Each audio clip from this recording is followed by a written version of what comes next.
Hello achievers, before the story time में आपका स्वागत है। तो आज का हमारा टॉपिक होगा कक्षा 12 का एक सबसे महत्वपूर्ण डेरिवेशन जो कि चैप्टर 1 से रिलेटेड है, और ये है कि वैद्युत विभव के कारण किसी बिंदु पर वैद्युत क्षेत्र की होता है intensity of electric field at any point due to electric dipole. इसकी वजह से हम देखेंगे कि कितना वैद्युत क्षेत्र उत्पन्न होता है और एक एक चीज़ आपको पूरी क्लैरिटी के साथ समझ में आएगी। इस बात की गारंटी तो बने रहिए एंड तक। शुरू करते हैं सीधे आज की इस क्लास को। देखिए, इसमें हम पढ़ेंगे कि दिया गया है कि वैद्युत द्विध्रुव के कारण किसी बिंदु पर वैद्युत क्षेत्र की तीव्रता ज्ञात करनी है। देखिए, इससे पहले हम लोगों ने क्या पढ़ा था? वैद्युत द्विध्रुव की अच्छी और अच्छी स्थिति पर वैद्युत क्षेत्र की तीव्रता। वैद्युत द्विध्रुव के कारण ही पढ़ा था, लेकिन एक अक्ष पर था बिंदु, एक निरक्ष पर हुआ करता था। इस बार किसी भी बिंदु पर, वो ना तो अक्ष पर है ना तो निरक्ष पर, वो किसी भी बिंदु पर है, उस समय हम देखेंगे कि वैद्युत क्षेत्र की तीव्रता कितनी होती है। तो देखो, हम सबसे पहले क्या बनाना है मुझे? ये वैद्युत द्विध्रुव के कारण, किसके कारण निकालना वैद्युत क्षेत्र की तीव्रता? वैद्युत द्विध्रुव के कारण। हम सबसे पहले एक डेरिवेटिव वो बना लेते हैं। चित्र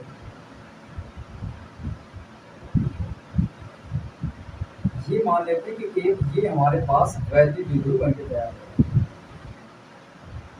ये बन गया वैद्युत द्विध्रुव। इसमें ये माइनस की आवेश है और प्लस की आवेश है। इसका नाम ए ले लेंगे। ये हमारे पास एक वैद्युत द्विध्रुव बन गया है।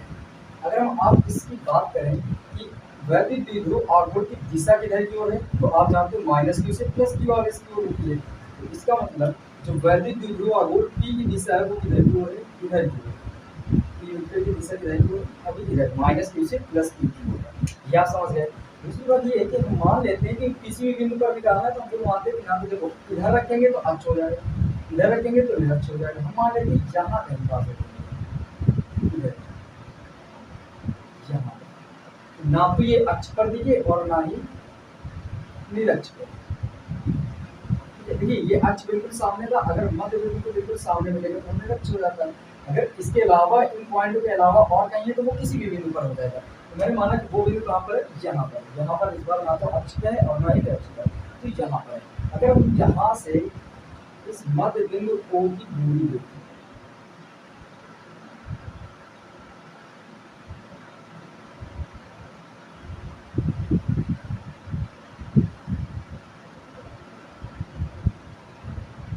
मैंने माना कि ये इसकी कुछ दूरी पर है, एक बिंदु मध्य बिंदु O से कुछ दूरी पर एक बिंदु, इस पर हमें वैल्यू चाहिए होता है।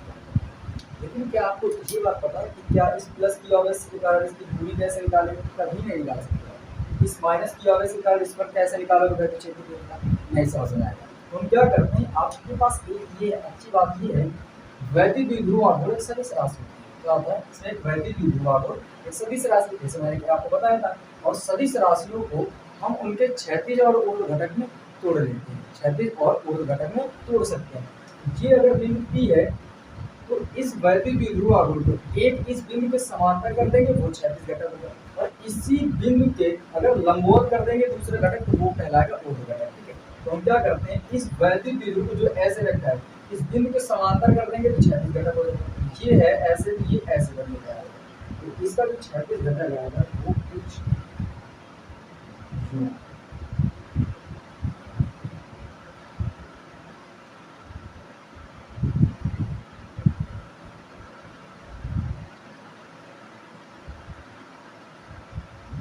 कौन सा आएगा? क्षैतिज घटक। अगर ये क्षैतिज घटक है तो हम क्षैतिज घटक को क्या लिखेंगे? तोड़ किसका है? वैद्युत द्विध्रुव आघूर्ण को, तो P लिखेंगे, और इसके साथ क्षैतिज घटक के साथ क्या होता है? क्रॉस। देखो, जो बिंदु होता है अगर उसी के समांतर कर दिया जाए तो उसे क्षैतिज घटक बोलते हैं। ठीक है, अगर ये वैद्युत द्विध्रुव आघूर्ण की दिशा ऐसे, हमें इस बिंदु पर तो इसके दो घटक लेने हैं, क्षैतिज और ऊर्ध्व घटक। तो जिस बिंदु पर निकाल रहे हैं उस बिंदु को समांतर कर दो, तो उसी की सीध में बिंदु कर दो, तो क्षैतिज घटक। अगर इस बिंदु के लंबवत ऐसे कर दिया जाए तो ये क्या हो जाएगा? ऊर्ध्व घटक। इससे और इनके बीच में कितना हो जाएगा? 90। क्या करते हैं, इसका क्षैतिज तो मिल गया, ऊर्ध्व घटक भी बना लेते हैं।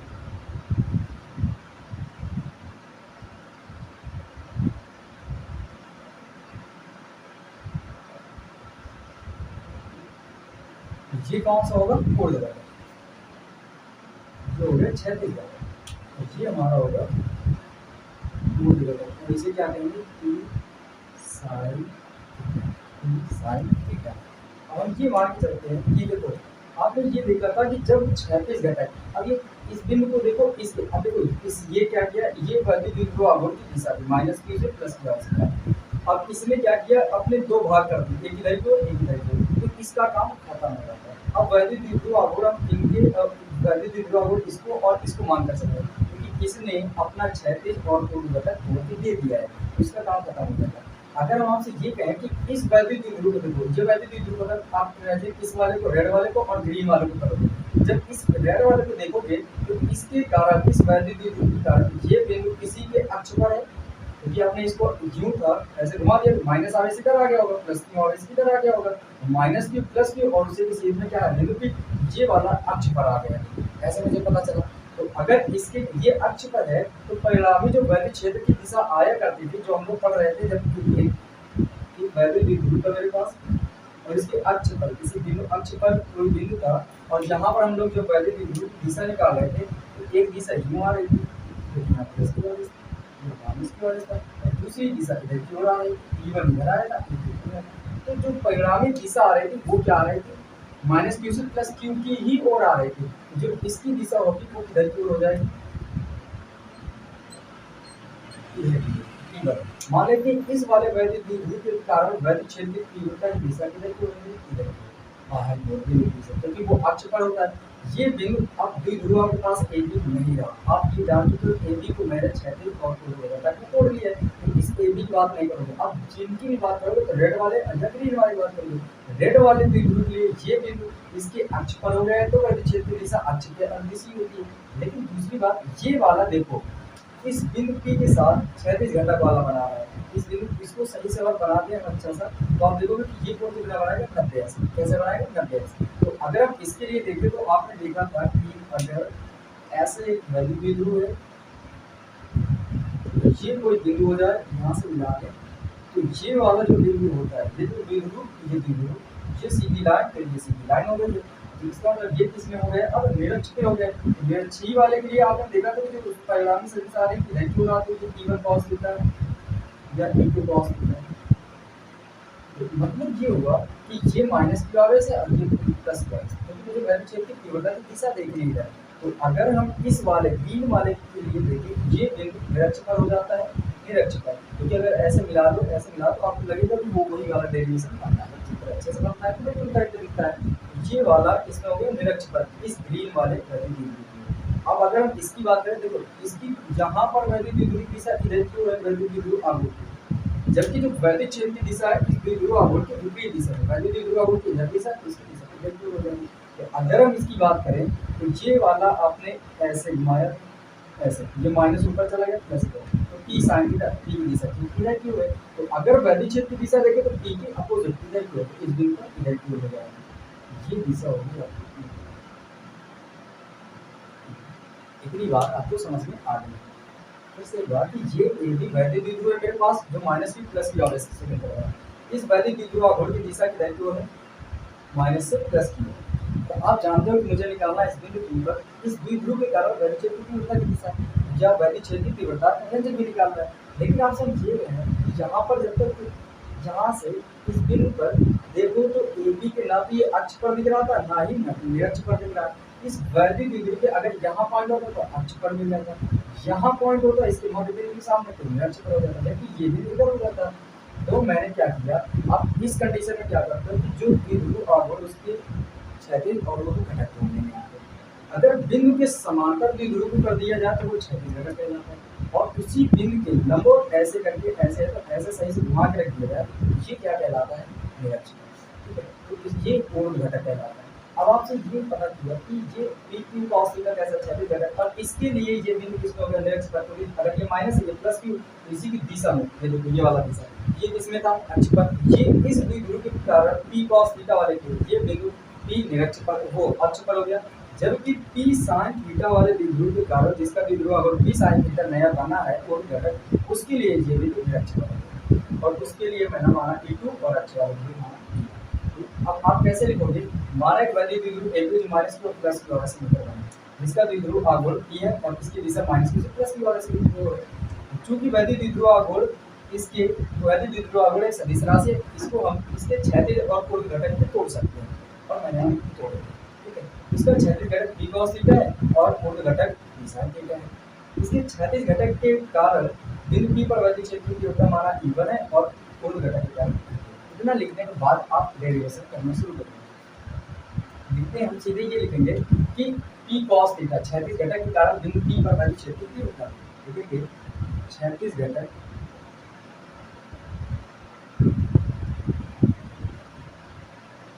पी कॉस थीटा के कारण बिंदु पी पर वैद्युत क्षेत्र की होता है। ये किस फार्मूले से आएगा आपको पता होगा कि हम लोगों ने इसके लिए जो फार्मूला निकाला था वो निकाला था E बराबर 1/4 पाई एप्सिलॉन नॉट 2p ऐसे निकाला था। अगर माध्यम के लिए था तो के भी लगा देते, माध्यम के लिए निर्वात के लिए मानोगे तो के हटा दोगे। तो मैंने इस फार्मूले का आपको यूज करना है। बस क्या करना है, ये पी क्या है वैद्युत ध्रुवावोत किसका था, इस बार यहाँ पर वैद्युत ध्रुवावोत पी ना होकर क्या बन गया पी कॉस थीटा, क्योंकि इसका ये क्षैतिज घटक है। तो वही मैंने किया कि पी कॉस थीटा, ये किसके कारण पी के लिए, अगर ये वाला होता पी से तो पी के कारण इतना आता है, तो पी कॉस थीटा के कारण क्या होगा, पी की जगह क्या करते हैं पी कॉस थीटा। तो यहाँ से जो वैद्युत क्षेत्र की तीव्रता ई आएगी जिसे E1 है वो कितना आ जाएगा हमारे लिए 1/4 पाई एप्सिलॉन नॉट और 2p cos थीटा लिखेंगे आपको ये बनेगा हमारा। जबकि दूसरी बात ये है कि इस ऊर्ध्व घटक के लिए ऊर्ध्व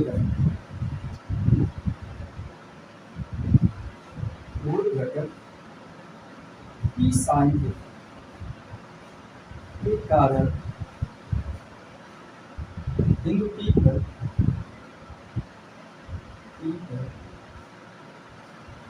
वैद्युत क्षेत्र की तीव्रता, इसके लिए आप निरक्षी वाला फार्मूला लगा लो, क्योंकि इसके लिए ये बिंदु निरक्ष पर है। तो हम इसके लिए फार्मूला जो ऊपर आया था ग्राफ करके तो 1/4 पाई एप्सिलॉन नॉट p बटे r की वाई। इस बार p की जगह में किसके कारण निकालो p sin थीटा, ये p के कारण होता है, ये इसकी ध्रुव p है तो p के कारण कितना आया करता था। तो यहाँ पर अगर हम p sin थीटा ले तो क्या करेंगे p sin थीटा पर बन जाएगा। तो यहाँ से जो P2 आएगा वो आ जाएगा हमारे लिए 1/4 pi epsilon not p sin theta और बटे q यहाँ पर r का q। इसको अगर हम समीकरण नंबर 1 लेंगे और इसको समीकरण नंबर, तो मैंने ये तो निकाल लिया कि इस द्विध्रुव के क्षैतिज और ऊर्ध्व घटक अलग अलग के कारण कितना आएगा, और अगर इन्हीं का परिणामी निकाल देते यही दोनों परिणामी मिलाकर क्या बनाएंगे ये द्विध्रुव ए भी, क्योंकि इसी के तो दोनों घटक हैं तो इनका जो परिणामी आएगा E1 और E2 का वही किसके कारण होगा द्विध्रुव के कारण, और वो किस पर निकलेगा किसी भी बिंदु के लिए। आपने जाना था कि P और Q अगर दो सदिश है मेरे पास P Q सदिश हो तब परिणामी, जो परिणामी आप फार्मूला निकालते थे P Q बराबर, तो किस फार्मूले से निकालते थे हम लोग P square plus Q square plus 2PQ cos theta ऐसे निकालते थे। अब अपने पास P की जगह पे है E1, Q की जगह पे क्या है E2, यहाँ पर वैल्यू रख के हम देख लेते हैं क्या आ जाएगा हमारे पास। और PQ को क्या लिख देंगे E, क्योंकि E1 E2 का परिणामी क्या आएगा हमारे लिए E, उसमें P और Q दो सदिश थे उनका परिणामी PQ आया, यहाँ पर E1 E2 है तो P आ जाएगा हमारे लिए। ठीक है, तो यहाँ से अगर हम देखें तो P की जगह पे क्या रखेंगे E1, तो E1 का स्क्वायर प्लस Q की जगह पे E2, तो E2 का स्क्वायर और प्लस 2P की जगह पे E1, Q की जगह पे E2, तो E1 E2 और cos थीटा। थीटा की जगह पे आपको देखना है ये थीटा क्या होता है सदिश P और Q के बीच का कोण, दोनों सदिशों के बीच का कोण है। जहाँ पर एक सदिश E1 है एक सदिश Q है, आप जानते हो इसकी जो दिशा ठीक इसकी इधर की ओर, इसमें ठीक इधर की ओर, ये अगर इधर की ओर हो गई और ये बिल्कुल इधर की ओर, तो इन दोनों के बीच कोण कितना बनेगा 90 बनेगा। तो यहाँ के लिए अगर हम थीटा देखें तो ये E बराबर कितना आ गया रूट में E1 का स्क्वायर प्लस E2 का स्क्वायर और प्लस ये 2E1 E2 और cos 90 स्क्वायर 0, तो E बराबर निकलेगा रूट में E1 का स्क्वायर प्लस स्क्वायर, जीरो का गुणा चाहे जितने पे करो गुणा जीरो आ जाएगा, तो यहाँ तक जीरो हो गया और ये बचेगा, तो ये आपके पास निकल आया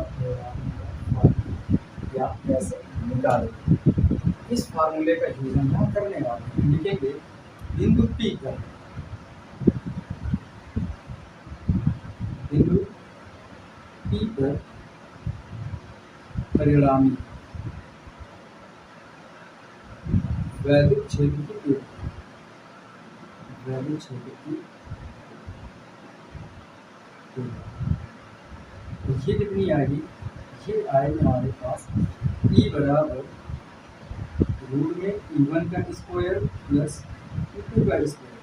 यहाँ से E बराबर देखेंगे तो E1 का स्क्वायर कितना आएगा, E1 की वैल्यू 0, तो 1/4 पाई एप्सिलॉन नॉट के 2p cos थीटा बटे में r लिखा ये, और इसका स्क्वायर कर देंगे क्योंकि E1 का स्क्वायर करना है, ये क्यूब है यहाँ पर स्क्वायर नहीं, ये क्यूब, क्योंकि दोनों के क्यूब निकलता है।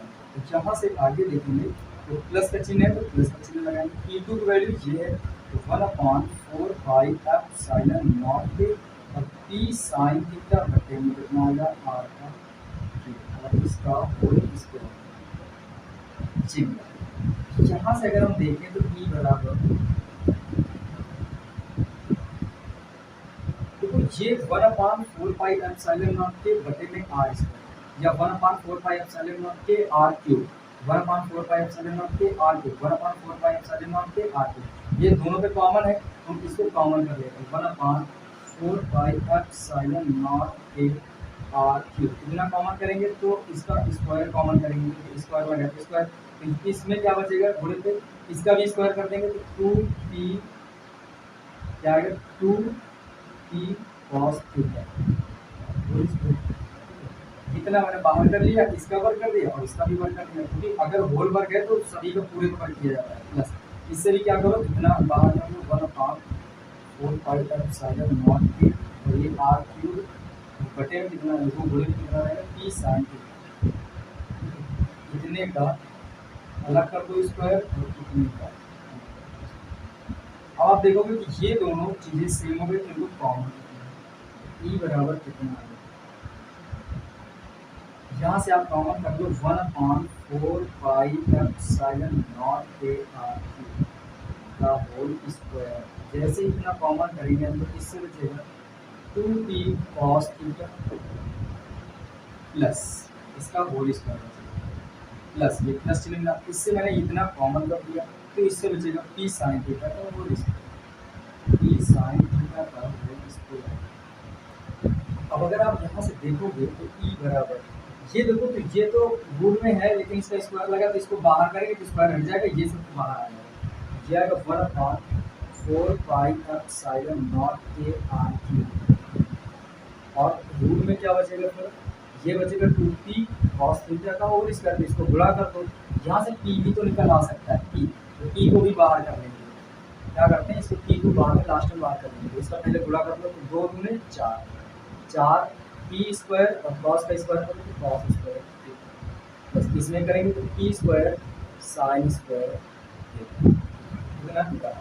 अब इसके बाद हम देखते हैं आगे क्या करते हैं, इसको मिटा देते हैं,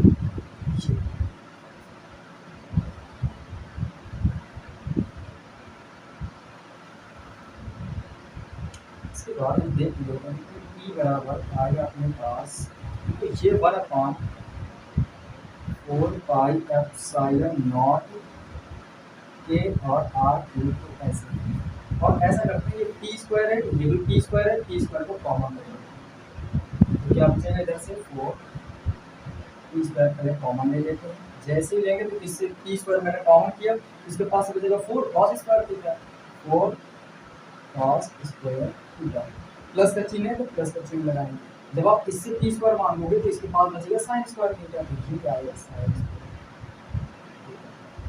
ये p स्क्वायर को भी बाहर कर लो तो E बराबर क्या आएगा 1/4 पाई एप्सिलॉन नॉट के, और जैसे ये p स्क्वायर रूट से बाहर आएगा तो स्क्वायर हट जाएगा क्योंकि रूट से स्क्वायर हट जाता है, तो p आएगा और बटे में क्या लिखेंगे r, ये r के इसके नीचे रखेंगे, रूट में क्या बचेगा आपके पास 4 cos स्क्वायर थीटा प्लस इस साइन स्क्वायर थीटा को आप लिख सकते हो त्रिकोणमिति फार्मूले के अनुसार जो साइन स्क्वायर थीटा होता है वो 1 माइनस कॉस स्क्वायर थीटा के बराबर होता है। ये आपने 9 से 12 तक हमेशा पढ़ा है।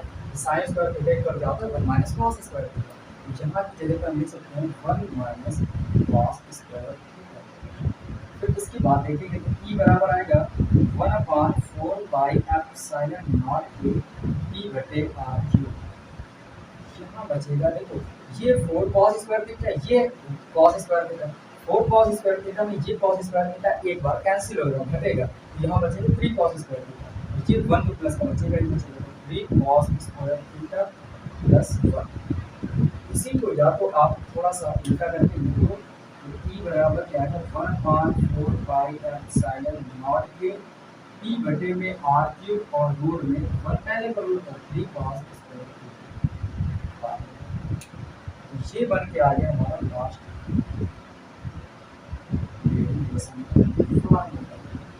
यहाँ से ये डेरिवेशन हो जाता है खत्म। बस आपको क्या करना है कि क्या हम इस वाले को ये आया किसी बिंदु पर मतलब वैदिक द्विध्रुव को मैंने क्षैतिज और ऊर्ध्व घटक पे तोड़े हैं तो एक क्षैतिज वाला भी इसी के अंदर शामिल है अक्ष वाला और निरक्ष वाला भी शामिल है। तो क्या हम अक्ष और निरक्ष वाला इसे प्राप्त कर सकते हैं? अगर इसे कर सकते हैं तो ये पूरा बुनियाद वाला बन जाएगा। ये फंडामेंटल सूत्र है किसी वैदिक द्विध्रुव कारण किसी भी बिंदु पर वैद्युत क्षेत्र की तीव्रता निकाली जा सकती है। तो इसका हम सत्यापन तुरंत अभी जस्ट देखने वाले। तो अगर हम अक्ष के लिए देखें अगर अक्ष के लिए देखते हो तो जैसे कि वैद्युत द्विध्रुव ये इधर की ओर है और अक्ष पर ही देखोगे तो थीटा का मान कितना हो जाएगा 0। जैसे ही थीटा का मान यहाँ 0 रखोगे थीटा के मान 0 कितना होता है 1 और 3 के 3 कितने हो जाएंगे 4 और 4 को दूर से बाहर मांगे कितना है 2 ये आपको दिख जाएगा। क्या लिखोगे अच्छी स्थिति में विशेष स्थितियां में देखिए उसको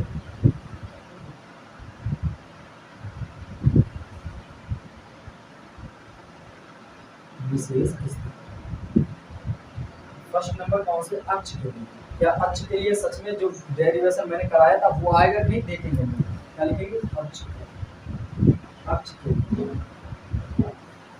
अगर द्विध्रुव के अक्ष पर निकालेंगे तो थीटा कितना हो जाएगा 0 क्योंकि देखो वैद्युत द्विध्रुव की दिशा भी किधर है और बिंदु भी किधर है दोनों एक ही दिशा में हो जाएंगे। थीटा कितना लेंगे हम लोग 0।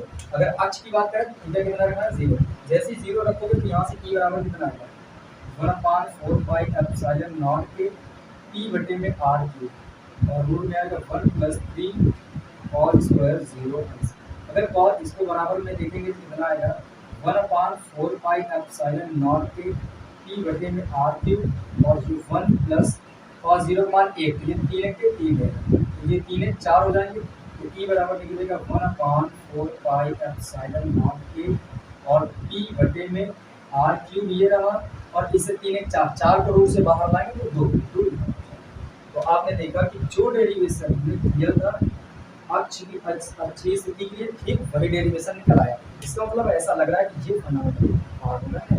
तो देखिए अभी दूसरे के लिए भी देखते हैं क्या उसके लिए भी सत्यापित होता है तो फिर हम सेटिस्फाइड हो जाएंगे कि ये सच में फंडामेंटल सूत्र है कि वैद्युत द्विध्रुव कारण किसी भी बिंदु पर वैद्युत क्षेत्र की तीव्रता निकालो इससे निकालोगे तो कभी गलत नहीं हो सकता। अब देखेंगे निरक्ष के लिए सेकंड कौन सा होगा निरक्ष। अगर निरक्ष पर देखते हो तो ये वैद्युत द्विध्रुव आघूर्ण की दिशा इधर है और उसकी दिशा किधर की ओर होगा इधर की ओर। ये ऐसे देखो और ये बिंदु किधर की ओर इधर की ओर तो इन दोनों बीच कोण कितना बनेगा थीटा 90 अंश कितना बनेगा 90 अंश। निरक्ष का मतलब कितने अंश पे कोण बनेगा 90 अंश। यहाँ से थीटा कितना लोगे 90 अंश। जैसे 90 अंश लेंगे तो यहाँ इसी फार्मूले पे रखोगे तो e बराबर कितना मिलेगा 1/4 पाई एप्सिलॉन नॉट के e बटे में r क्यूब और रूट में ये कितना आएगा 1 + 3 cos स्क्वायर 90 अंश। ऐसे आगे लिख देंगे तो फिर कितना आएगा e बराबर 1/4 पाई एप्सिलॉन नॉट के e बटे में r क्यूब और ये रूट में कितना आएगा 1 + 3 और इनटू में cos 90 अंश की वैल्यू 0 होगी कितनी होगी 0।